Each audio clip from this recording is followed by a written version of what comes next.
Hello friends. आज भी मैं कुछ एक नई बात लेके आया हूँ। मेरे मन में कुछ विचार आते हैं जो मुझे लगता है कि मुझे बांटने चाहिए, जो कि मेरे अपने व्यक्तिगत जीवन से प्रभावित हैं। पर वो प्रभावित तो हैं, लेकिन संभवत रूप से किसी की जो ठहराई हुई, जो सिचुएशंस जिनको कहते हैं इंग्लिश में, जो ठहराई हुई बेस्ट प्रैक्टिसेस जिनको कहते हैं, जो सिद्धांत, अब वो शब्द मेरे दिमाग में आया, जो मुख्य सिद्धांत जिन पे संभवत रूप से किसी का जीवन प्रभावित हो सकता है और सही दिशा में आ जाता है, तो वो हमारे जीवन में एक गहरी छाप छोड़ जाते हैं। तो आज मैं आप लोगों के साथ में 12 प्रिंसिपल्स ऑफ नारकोटिक एनोनिमस, या जिनको हम कहते हैं 12 सिद्धांत नारकोटिक एनोनिमस के या अल्कोहल एनोनिमस के।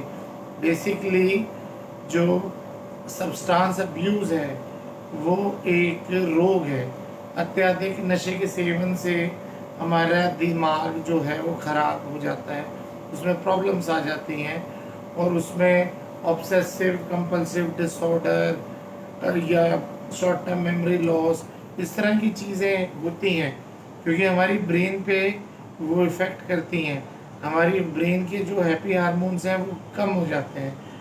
बहरहाल, अब ये जो चीज़ें हैं, जितनी भी चीज़ें हैं, चाहे आपका परमेश्वर की तरफ समर्पण है, चाहे उसके अपोजिट, उसके विपरीत नशे की आदत है, ये सब आपके दिमाग पे असर करती हैं चीज़ें, क्योंकि परमेश्वर का विश्वास मन से आता है और हमारा दिमाग उसके हिसाब से अपने जीवन के रास्तों का चयन करता है।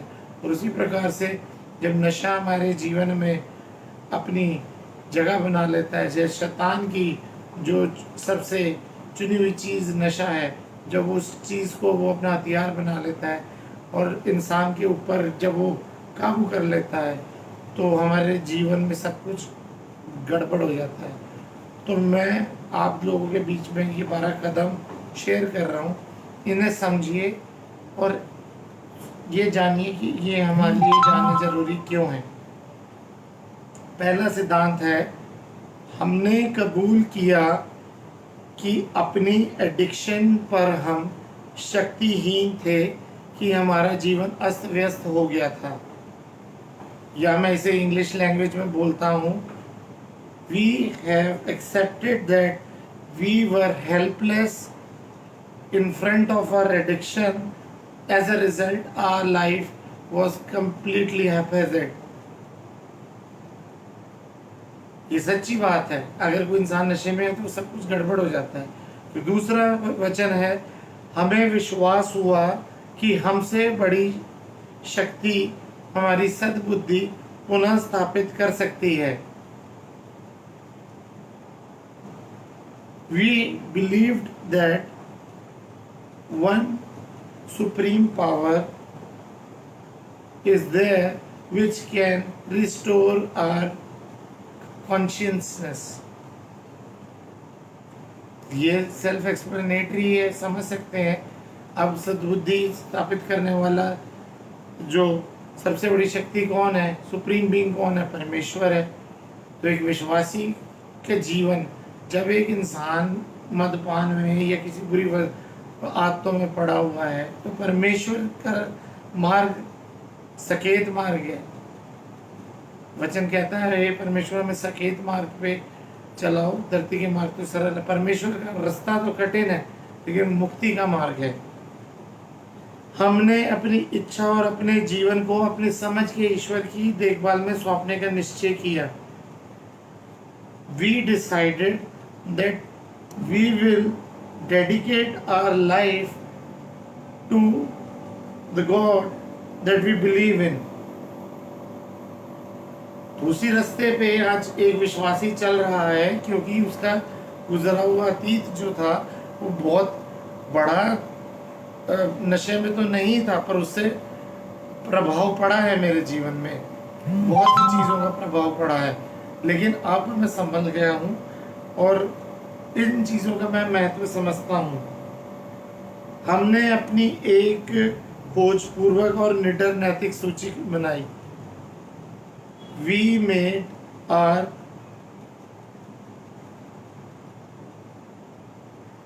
self obtained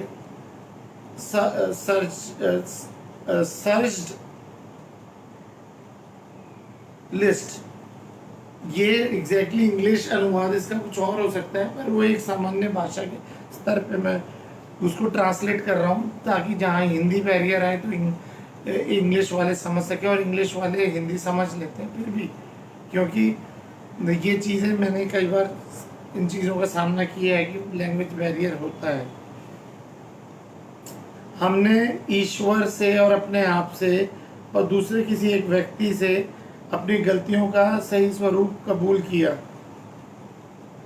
we confessed to God and to one person that what exactly our mistakes were. So that's the very first thing, that we have to confess our mistakes to God, and after God, the persons who are under the covenant, our pastors, our parents, they should be told of thereof, they should know that what have we done. हम पूर्ण रूप से तैयार थे कि ईश्वर हमारे इन सभी चारित्रिक दोषों को निकाल दे। We were fully prepared that God shall do away with our characteral disorders. हमने नम्रता से विनती की कि वह हमारी इन कमियों को निकाल दे। We sincerely prayed to the Lord that please remove our faults. हमने उन सभी व्यक्तियों की सूची बनाई जिनको हमने हानि पहुंचाई और उनकी क्षति पूर्ति करने की इच्छुक हुए। We made the list of all those people whom we have hurt, and we were interested in saying sorry to them. जहाँ भी संभव था ऐसे व्यक्तियों के प्रत्यक्ष हमने क्षति पूर्ति की, सिवाय ऐसा करने से जब उन्हें या किसी दूसरे व्यक्ति को उससे हानि पहुंचे। Wherever it was possible to confess and to say sorry to all those people, we did so, unless it made them, or it might have harmed them, it made them feel bad about it.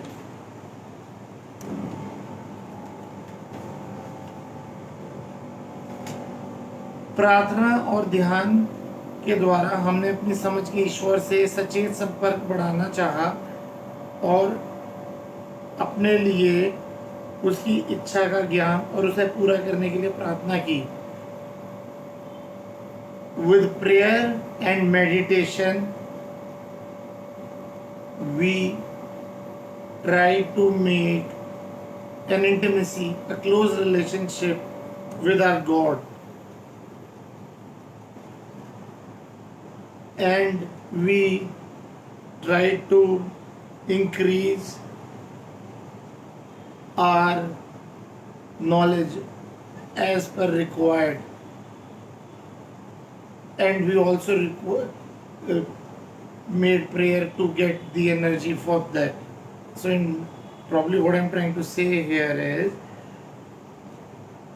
with the help of prayer and meditation, we try to make a close relationship with the God, and simultaneously we also try to develop more interest in His likeness, and we also requested God to give us this strength for developing the likeness, so that we can make a close relationship with the God.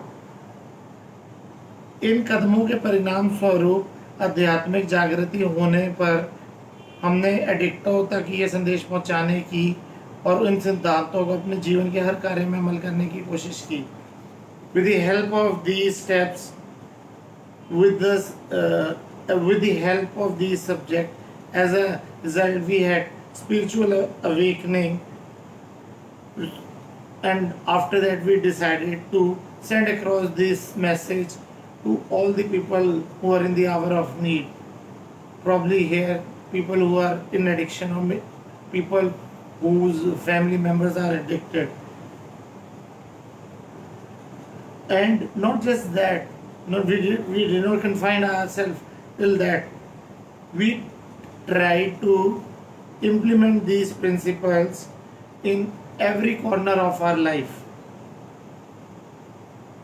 आज भी जीवन में परमेश्वर के ये 12 के 12 सिद्धांत, संक्षेप में यही बात है कि परमेश्वर की जागृति पे ध्यान देते हैं, हमें माफ़ी मांगना सिखाते हैं, हमें जिनको हमने नुकसान पहुंचाया उनकी भरपाई करना सिखाते हैं, हमें परमेश्वर का सहारा लेने का सिखाते हैं। ये सारे प्रिंसिपल्स जो हैं ये पवित्र शास्त्र बाइबल से भी बाइबल से प्रभावित हैं, और लेकिन ये केवल बाइबल तक सिमटे हुए नहीं हैं, क्योंकि ये वेस्ट से आए थे, क्योंकि वहाँ भी नशे ने कई घर उजाड़ दिए हैं। और ये एक कह सकते हैं कि मेरा एक और तरीका है परमेश्वर को जानने का। ये एक फैक्टर है कि मुझे अपने पास से बाहर निकला हूँ, जो कि उसके कारण कुछ चीज़ें गंवा ली, परिवार चला गया, करियर चला गया, माँ की नज़रों में विश्वास चला गया। सब में विश्वास तो दोबारा बना लिया मैंने, पर क्या मैं अंदर से खुश हूँ? क्या परमेश्वर ने मुझे इन चीज़ों के लिए बनाया था? शायद नहीं बनाया था। तो मेरे करीबी लोगों, आप 12 principles of alcohol anonymous net पर सर्च कर सकते हैं, नारकोटिक एनोनिमस कर सकते हैं, और इनकी सहायता हेतु दिल्ली में अच्छे स्कूल्स हैं, कैथेड्रल स्कूल्स हैं, जहाँ पे इनकी मीटिंग होती हैं, रेगुलर होती हैं, संडेज को होती हैं। वहाँ जाइए, वहाँ पे अच्छी बातें होती हैं, और कोई ऐसी बात नहीं है कोई उम्र में छोटा हो कि कोई बड़ा हो, कोई लड़की है, कोई लड़का है, कोई बुजुर्ग है। जिन चीज़ों से किसी के जीवन पे कुछ गहरा असर पड़ा हुआ हो, वो लोग ये समझ सकते हैं, जिनके कई अधिकांश परिवारों में इसके कारण बहुत सी घटियाँ हुई हैं, और मैं नहीं चाहता कि कोई परिवार इस तरह से टूटे। तो मैं उम्मीद करता हूँ कि आज वचन भी कहता है, देखो पुरानी बातें बीत की, मैं नई बात करता हूँ। तो मैंने वचन के माध्यम से नहीं, पर वचन से प्रभावित होके ये 12 कदम बांटने की आपसे कोशिश की, और मैं अपेक्षा रखता हूँ कि आप समझ पाए दोनों भाषाओं के माध्यम से, चाहे हिंदी भाषा हो चाहे अंग्रेजी भाषा हो, और अपने घर के कंफर्ट में बैठ के। क्योंकि जब आप आराम से हैं, घर पर हैं, तो आप उसके बाद ये घर हमारा घर है, हमारे परमेश्वर का दिया हुआ है, और हमारा शरीर परमेश्वर का घर है। तो अंदर बाहर हर जगह परमेश्वर ही है। तो जब हम परमेश्वर के साथ मिल गए, हमारी सोच मिल गई, वो माहौल मिल गया हमें शांति का, तो हम समझ सकते हैं, ध्यान लगा सकते हैं। तो परमेश्वर के वचन पे ध्यान लगाइए, प्रार्थनाओं सभाओं में जाइए। अगर आपके परिवार में किसी को नशे से कुछ नुकसान हुआ है, तो इन सिद्धांतों को नेट पे सर्च कीजिए, समझिए, फिर आपका विश्वास और बढ़ेगा। ये परमेश्वर आपकी सहायता करेगा। इसके उपरांत भी अगर आपको सहायता की आवश्यकता है, तो वो जो चर्च हैं, स्कूल्स हैं, जहाँ पर नारकोटिक एनोनिमस की मीटिंग्स हैं, अल्कोहल एनोनिमस की मीटिंग्स, आप जाके देखिए कितने नई पीढ़ी, नव युवक, युवतियाँ, बच्चे, बूढ़े, कई लोग हैं, इनको रिकवरी वर्ड यूज़ किया जाता है, जिनको रिकवरी बनाए हुए 12-12 साल हो गए। लेकिन ये एक आगे बढ़कर एक बीमारी की शक्ल इख्तियार कर लेती है। चाहे आपका शरीर ना गवाही दे, गवाही परमेश्वर की होती है, लेकिन दूसरे लिहाज से जब मैं बोल रहा हूँ शरीर गवाही ना दे, मतलब जब आपका शरीर जर्जर हो रखा है, लेकिन आप कहें कि मुझे चाहिए कि मेरा शरीर टूट रहा है, तो ये तो एक रोग ही हुआ ना। और परमेश्वर ना करे कि ये रोग किसी को हो। और तो चलिए प्रार्थना करते हैं, फिर मैं इस सभा को समाप्त करता हूँ। ईश्वर के पिता परमेश्वर, तेरे नाम की महिमा हो राजा। हे राजाओं के राजा, अल्फा ओमेगा परमेश्वर, आकाश तेरा सिंहासन है, पृथ्वी तेरे पैरों की चौकी है। हे खुदावंद, तूने ये दुनिया बनाई है, ये कितनी सुंदर दुनिया बनाई है। प्रपिता परमेश्वर, इस दुनिया में जब मनुष्य आया तो आया ही पाप के साथ था पिता परमेश्वर। तो ये पाप की प्रवृत्ति मनुष्य की परमेश्वर के वचन के द्वारा कभी उसके सामने नहीं आती, वो दूर रहता है पिता परमेश्वर। ये पापी जो मन है वो निर्जीव हो जाता है पिता परमेश्वर, जब आपका वचन उसमें पूर्ण रूप से समा जाता है पिता परमेश्वर। मैं धन्यवाद करता हूँ कि तकनीकी के माध्यम से आज के समय में ये जो मैसेजेस हैं, ये जो सोच है, जो परमेश्वर आपके वचनों के द्वारा बढ़ती हुई सोच है, ये घर घर तक पहुंच चुका है। और हर एक प्रभावित घर परमेश्वर के भय को जाने और एक दिशाहीन जीवन की बजाय एक दिशा से पूर्ण जीवन जिए, जो कि परमेश्वर के अनुग्रह द्वारा ही संभव है। धन्यवाद पिता कि आपने हमें आत्मिक वरदान दिए, संयम का, विवेक का, नम्रता का, बुद्धि का, ताकि हम उनको इस्तेमाल करके आपके पुत्र ने हमें आपकी संतान होने का अधिकार दिया है, और उस अधिकार के हेतु, उस अधिकार के द्वारा मानवता के कल्याण हेतु हम प्रार्थना कर सकें और अच्छी बातें जनहित के कल्याण में बांट सकें। धन्यवाद अब पिता, आपने हमारी प्रार्थनाओं को सुना, तेरे पुत्र यीशु मसीह के सामर्थ्य नाम से मांगते हैं, सुनिए और ग्रहण कीजिए, आमीन।